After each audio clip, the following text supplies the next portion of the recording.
A creation so powerful, it could rewrite the rules of money itself. Something governments couldn't control, banks couldn't touch, and no one could stop. He didn't want fame. He didn't want power. He wanted to change the world. And he did in 2008. A name appeared on a tiny cryptography mailing list: Satoshi Nakamoto. No one had seen his face. No one knew his voice. He was a ghost with an idea. By January 2009, that idea had a name: Bitcoin. Then he vanished. No farewell, no explanation. Just over 1 million Bitcoins, today worth more than $60 billion, left untouched. Some believe he's dead, others claim he's hiding in plain sight, and a few think he never existed at all. Since that day, no trace, no face, no voice. Why would someone abandon the most valuable invention of the 21st century? Was he running from someone, forced into silence, or is Satoshi Nakamoto still out there, watching everything unfold in absolute secrecy? Before we uncover the truth, hit that subscribe button, give this video a like, and join us on this journey into the world's greatest financial mystery. This is not just the story of a technology. It's the mystery of the man who built an empire and then disappeared into the shadows. In his final known message to Bitcoin developer Gavin Andresen, Satoshi Nakamoto typed a single sentence that would echo through digital history: "I wish you wouldn't keep talking about me as a mysterious, shadowy figure, but the irony." That's exactly what he became by the time this email landed in Andresen's inbox. April 26, 2011, Satoshi had already vanished from online forums, disappearing like smoke through a keyhole. No press conference, no farewell blog post, no face revealed to the world. This wasn't a typical internet goodbye. It wasn't a YouTuber crying into a camera or a tech founder stepping down with a carefully worded press release. This was different. This was intentional. This was the final move in a master plan. The silent vanishing act of the man who created a trillion-dollar technology and then walked away without asking for a dime. No one's heard from him since. And that silence, it only made the mystery louder.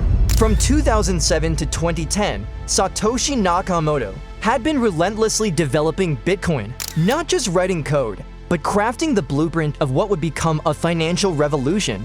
Line by line, he built the protocol, meticulously documenting his ideas in forums and emails, answering questions from skeptics and believers alike. Bitcoin wasn't just a piece of software, it was a rebellion against centralized power, a digital weapon against corrupt banking systems and unchecked inflation. And Satoshi didn't just code it, he evangelized it. He planted the seeds of a global movement, a currency with no borders, no gatekeepers, and no need for trust. In October 2008, under the name Satoshi Nakamoto, someone posted a now legendary white paper to a cryptography mailing list. Just 9 pages long, the document introduced a radical idea: a peer-to-peer digital currency with no banks, no borders, and no centralized authority. It was raw, revolutionary, rebellious, a quiet digital bomb planted in the middle of a broken financial world, just weeks after the global banking system had nearly collapsed. And almost instantly, it caught the attention of a few visionary minds. Hal Finney, a legendary cryptographer and early adopter; Gavin Andresen, who would become Bitcoin's lead developer; Nick Szabo, often speculated to be Satoshi himself. These names are now etched into blockchain lore, pioneers of a movement that would challenge everything we thought we knew about money, power, and freedom. When Satoshi launched Bitcoin version 0.1 in January 2009, only a tiny circle of people even noticed. There was no media frenzy, no CNBC ticker, no corporate giants scrambling to invest. Back then, cryptocurrency was little more than an underground curiosity, something whispered about in obscure internet forums, traded as an intellectual experiment between cyberpunks, libertarians, and math geeks who believed in the dream of a decentralized world. It wasn't about Lamborghinis or market caps. It was about rebelling against the traditional banking system, creating money without borders, proving that trust could be replaced by pure code. The idea was radical and, to most, completely unbelievable. By November 2009, Satoshi had launched BitcoinTalk.org, a forum built entirely around his strange, radical creation, and he wasn't hiding in the corners. He was everywhere, answering questions, debating critics, shaping ideas, guiding an online community that was still trying to understand money without banks. Over 575 posts in just 2 years. Sometimes one a day, sometimes 2 Satoshis. Digital fingerprints were all over the early Bitcoin ecosystem. But then in December 2010, it all changed. No dramatic farewell, no victory speech. His last words to the community weren't some grand vision of the future. They were a technical warning. A caution about a denial of service vulnerability. In Bitcoin's code, a message purely for protection, not for glory. And after pressing send, Satoshi Nakamoto, the man who started a financial revolution, vanished into the digital void. For months, the world heard nothing. Until April 26, 2011, when Satoshi sent what would become his final known email. So the question arises, why? Did Satoshi disappear? There are several theories, but only a few that actually make sense.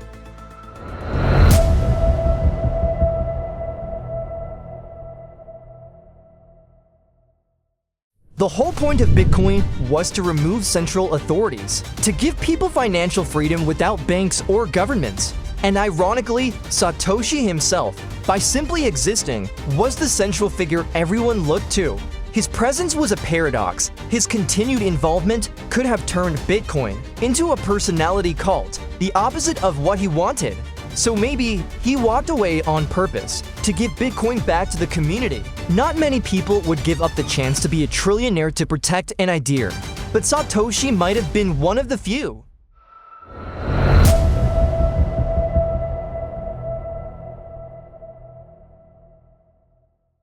Satoshi's concern about becoming a shadowy figure wasn't paranoia. It was foresight. Bitcoin wasn't just a new currency, it was a threat to global financial systems. And by 2010, Bitcoin was already being used on Silk Road, the infamous online black market. Drug deals, weapons, fake passports, and through it all, the one currency accepted was Bitcoin. It wasn't long before headlines started labeling it a pirate currency and with no public face. Guess who they blame? That's right, Satoshi. Even though people like Vitalik Buterin or Charles Hoskinson are public figures in crypto today, back then anonymity brought danger. Satoshi knew it was only a matter of time before some government, intelligence agency, or criminal syndicate connected the dots, correctly or not, and came for him.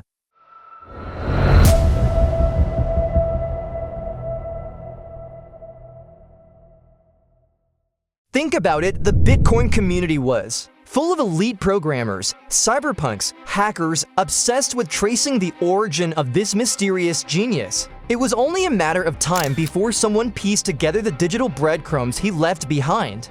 An old forum post, a time zone, a language quirk, a reused email server. If Satoshi had kept communicating, his digital mask would have eventually cracked, and once that happened, every transaction he ever made, every wallet he ever touched, every decision he ever took would be scrutinized, judged, weaponized. Just imagine how the media treats someone like Elon Musk. A single tweet can cause the market to crash or skyrocket. Satoshi would have had even more influence without any of the protections. So instead of risking exposure, he pulled off the greatest disappearing act in modern history. But here's the million Bitcoin question. Where is Satoshi now? We're left with two main theories. The first, maybe he is dead. Many believe Satoshi was actually Hal Finney, the first recipient of a Bitcoin transaction. Hal was deeply involved in cryptography and even helped debug the early Bitcoin code. But in 2009, he was diagnosed with a LSA degenerative disease. By 2014, he had passed away. Could he have been the mastermind all along? If so, Satoshi didn't walk away. He was wheeled away, silently, with dignity. Another theory suggests Satoshi didn't disappear. He simply changed identities. Maybe he shed the alias and quietly re-entered the community under his real name. Some say it's Nick Szabo, creator of BitGold, a precursor to Bitcoin. Others point to Gavin Andresen, the developer who took over after Satoshi left. Both had the technical skills, Both had the early access, and maybe both had a reason to stay quiet. We may never know the truth. Satoshi Nakamoto may be gone, or watching, or still building. What we do know is this: he changed the world with an idea, not a company, with code, not capital, and by walking away, he made Bitcoin truly decentralized. So what do you think? Is Satoshi dead, hiding, or still silently guiding the crypto world? Let me know in the comments. And if you enjoyed this mystery, smash that like button, subscribe to our channel, and join us for more thrilling stories like this. We'll be back with another episode that will keep you on the edge of your seat. Till then, goodbye.